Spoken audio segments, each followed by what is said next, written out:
Hey, what's up everybody? Ted here, T&T Strength and Conditioning, heading to the gym, getting ready to crank out a workout, some powerlifting going on.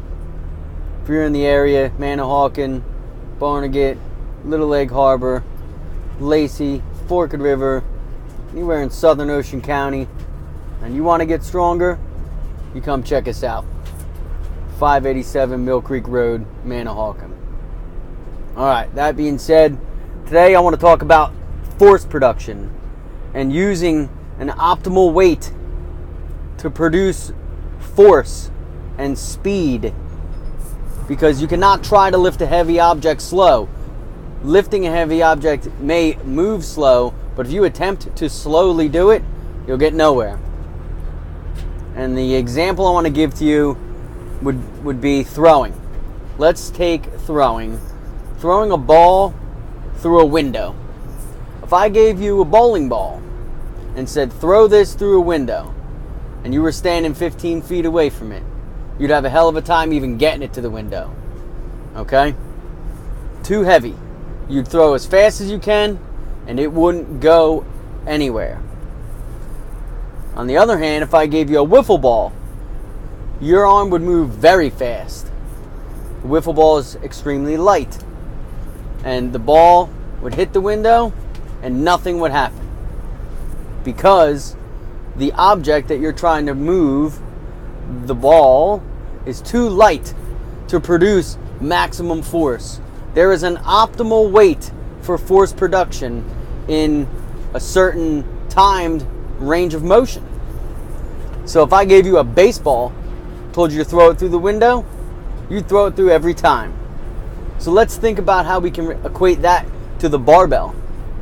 Alright? If I gave you an empty barbell and said squat really fast, you'd squat fast, but the amount of force you'd actually produce, measurable force into the bar, would be very minimal.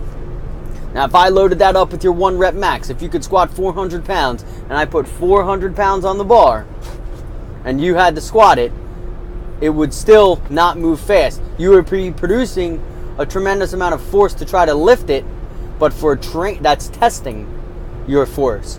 To train for maximum force production, what you need to use is an optimal weight.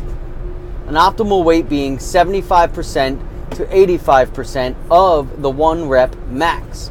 That is enough weight that you can actually produce force but still maintain the proper speed, and that will have a tremendous carryover for your maximum effort work, meaning your heavy 1 rep max that you try to break every time you go to the gym. We set and break PRs. Sometimes those PRs can be a 3 rep max. Most of the time we go for a 1 rep max because we're powerlifters, and in powerlifting it's how much you can move one time, the most amount. And there's a lot involved in how to strategically set that up, but as far as force production goes, you got to get away from the super light barbells and the high repetition sets just for the sake of getting your heart rate up. Programming 5 to 10 multi-joint main movements to do as a giant set for high volume sets of 10, 9, 8, all the way down, it's not going to work. It's not going to give you maximum force production. It is not enough weight to stimulate the body and produce the correct speed. All you're going to do is promote bad form.